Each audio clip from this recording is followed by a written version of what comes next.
Hey there, pirates! Welcome aboard the Anime No Me channel. The recent events in the One Piece manga seem to have revealed the greatest mystery surrounding Luffy's father, the real reason why he is the most wanted man in the world, and I will show you this in today's video. I hope for your support to help our crew win, and to do so, you just need to click the thumbs up button, leave a like, and subscribe to the channel. By doing this, you will win an incredible devil fruit, so just comment which fruit you want. Guys, there is a strong possibility that the real reason Monkey D. Dragon is the most wanted man in the world is directly connected to the God Knights and his refusal to join them. If Loki was invited and refused, maybe Dragon went through something similar. The world government doesn't only pursue military threats, but also those who challenge its divine order. And from what we see in the recent events of One Piece, the connection between the Tenryubito and the God Knights is becoming more and more evident. In chapter 1137, Gunko makes it clear to Loki that entry into the Holy Knights is a privilege that can't be obtained merely by desire. If the Tenryubito truly see the God Knights as an extension of their divinity,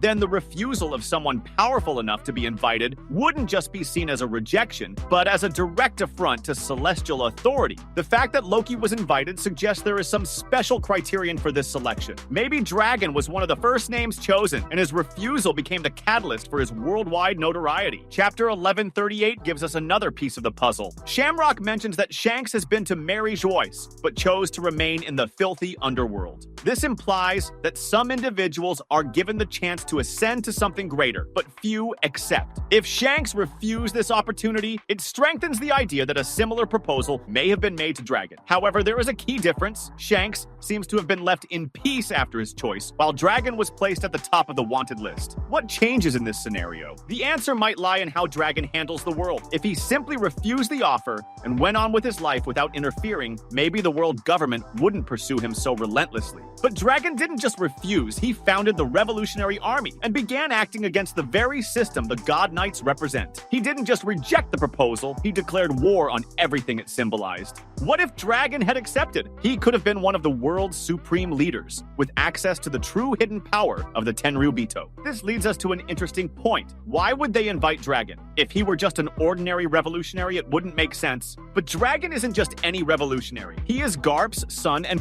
possibly someone with a past more connected to the secrets of the world government than we realize. There's a chance he possesses special blood, something that qualifies him to be among the gods. Maybe he has a lineage as powerful as Loki's, which would explain the attempt to recruit him. Or perhaps Dragon knows the true origin of the Tenryubito and the God Knights, something that would make him a target to be silenced. Another curious point is the relationship between the God Knights and the Celestial Dragons. Shamrock and Gunko show disdain for Loki, treating him as an inferior creature, yet at the same time offering him an opportunity to become a deity. This indicates that the God Knights are not just a military force, but something beyond that. Maybe they are those who ensure the purity of the Tenryubito lineage, or even those who decide who can ascend to that position. If Dragon refused this ascension, then he didn't just become a rebel, he became a traitor to the very concept of divinity that the world government preaches. If we look at how the world government treats its enemies, we see a brutal difference between someone who simply causes trouble and someone who becomes a true symbol of resistance. Pirates can be hunted, but they are accepted as part of the game. Revolutionaries are another story, and Dragon isn't just any revolutionary lord, he is the personification of the greatest fear of the Tenryubito.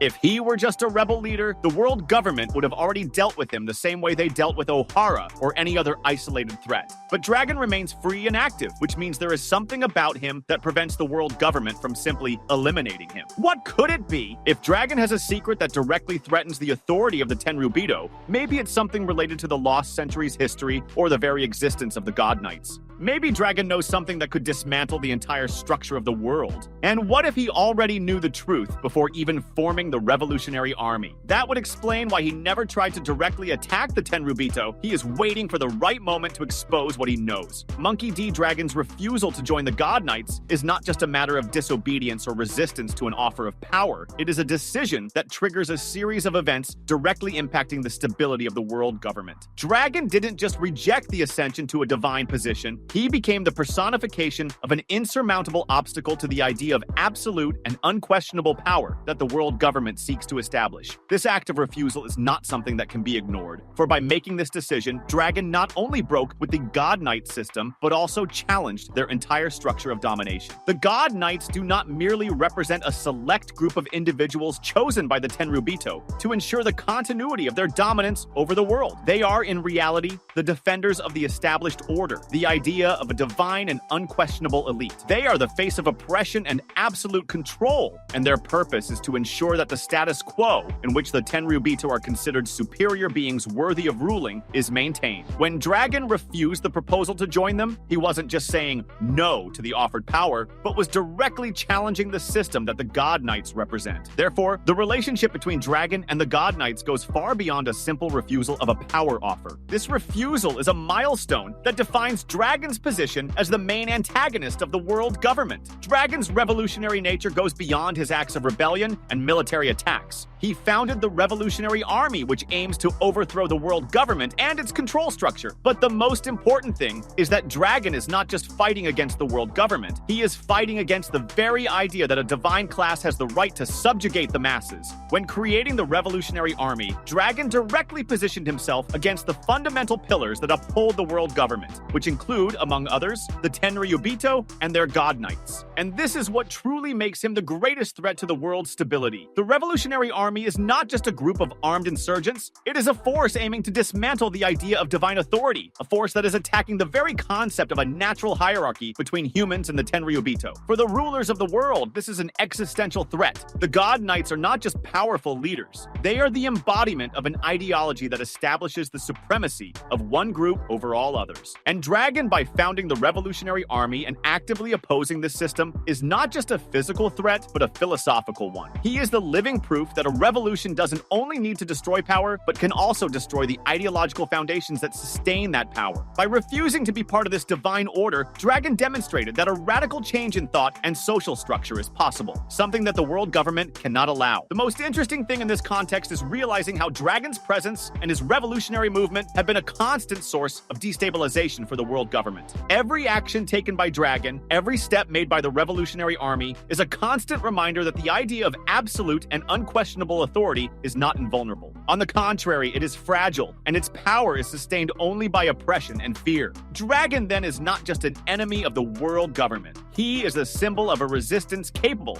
of overthrowing not just a regime, but the entire idea of a system based on the oppression of one group over others. Furthermore, the idea that Dragon may have privileged knowledge about the darkest secrets of the world government and the God Knights adds another layer to his threat. If Dragon knows something that could destroy the facade of divinity and superiority of the Tenryubito, he is not just a revolutionary leader. He is someone who holds the power to expose the truth behind the entire power structure that keeps the world government in control. This is not something the world government can allow in any way, as it would mean not only the fall of their power, but also the disintegration of their legitimacy. Dragon's true threat does not lie only in his revolutionary army, but in what he represents. He is the bearer of the idea that people have the power to change the system, that there is no natural order that must be followed, and that the Tenryubito are not gods, but mere humans who imposed a false notion of divinity on the rest of the world. And this is something the world government and the God Knights cannot accept. They need to maintain this order of oppression, and anyone who challenges this idea, as Dragon has done, must be destroyed. This also raises the question of why Dragon has never been captured, despite being the most wanted man in the world. The world government has the resources, military strength, and intelligence to hunt down any enemy who represents a direct threat to their regime. So why is Dragon still free? Perhaps the reason is that if he were captured,